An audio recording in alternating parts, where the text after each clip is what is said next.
नमस्कार दोस्तों आज मैं आपको एक ऐसी कहानी सुनाऊंगा जिसमें एक राजा अपने 3 मंत्रियों की परीक्षा लेता है और उन्हें एक शिक्षा देता है कि कैसे हमारे ही कर्मों का फल हमें मिलता है, खासकर बुढ़ापे में। आइए दोस्तों सुनते हैं बुढ़ापे की असली कीमत।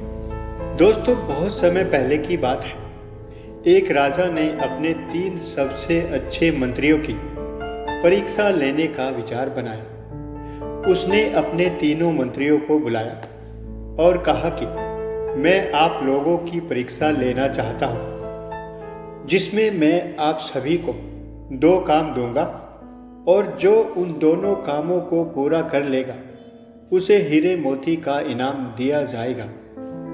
इनाम मिलने की बात सुनते ही उन तीनों मंत्रियों ने राजा की बात मान ली। इसके बाद राजा ने तीनों मंत्रियों को एक एक थैला देकर कहा, आप तीनों हमारे शाही बगीचे में जाओ और इन थैलों में अच्छे अच्छे फल भरकर ले आओ। जो ज़्यादा फल भरकर लाएगा उसका पहला काम पूरा माना जाएगा और उसके बाद मैं आपको दूसरा काम दूंगा। राजा की बात सुनकर तीनों मंत्री शाही बगीचे में चले गए और फल जमा करने लगे। पहले मंत्री ने सोचा कि राजा हमारे तोड़े हुए फल नहीं खाएगा।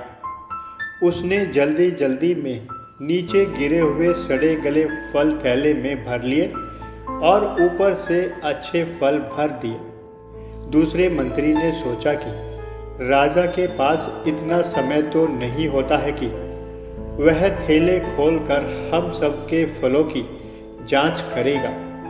फिर उसने आसपास से घास फूस जमा की और थैले में भर ली। साथ ही उसने ऊपर से कुछ अच्छे फल भी अपने थैले में भर लिए। थैले में घास फूस भरने की वजह से उसका थैला पूरा भर गया था। अब तीसरे मंत्री ने सोचा कि राजा के लिए अच्छे अच्छे फल लेकर जाना चाहिए। क्या पता कि राजा को किसी को ये फल भेंट करने हो। उसने पेड़ से अच्छे अच्छे फल तोड़ने शुरू किए और थैले में भर लिए, लेकिन अच्छे फल तोड़ने के चक्कर में उसका थैला पूरी तरह से नहीं भर पाया। अगली सुबह वे तीनों मंत्री राजा के दरबार में पहुंचे। राजा ने तीनों के थैले दूर से ही देखे। अंदर क्या है, राजा ने कुछ नहीं पूछा।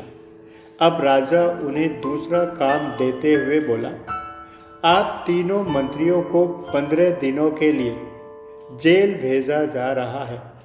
जेल में वे 15 दिन आपको इन फलों के सहारे ही गुजारने पड़ेंगे और जो सही सलामत वापस दरबार में आएगा वह परीक्षा जीत जाएगा और इनाम का असली हकदार होगा।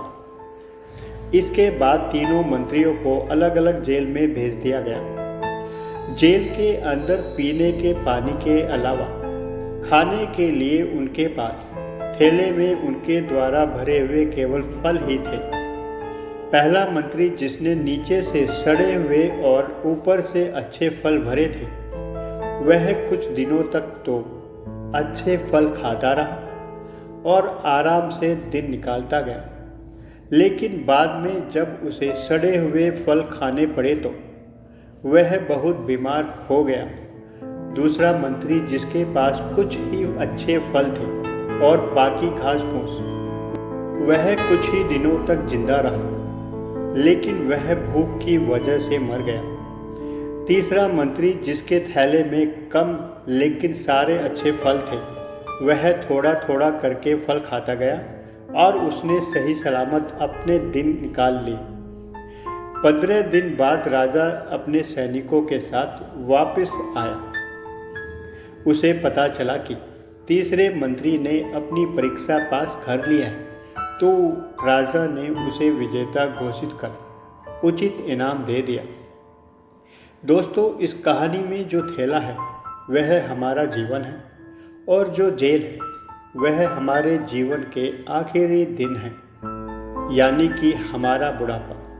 और इस समय हम जीवन के बगीचे में हैं। दोस्तों, हम अपने जीवन को जिन चीज़ों से भरेंगे वे चीज़ें अंतिम समय में हमारे जीवन का आधार होंगी, अर्थात वे चीज़ें हमारे जीवन को अच्छा या बुरा बनाएंगी।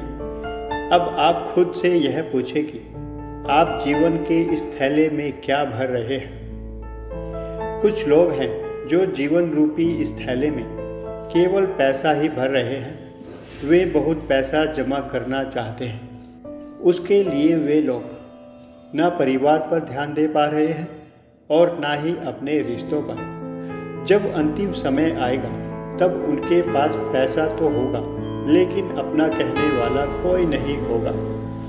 इसलिए ज़रूरी है कि इस जीवन के थैले में हम वे चीज़ें भरें जो जीवन में ज़्यादा ज़रूरी होती हैं।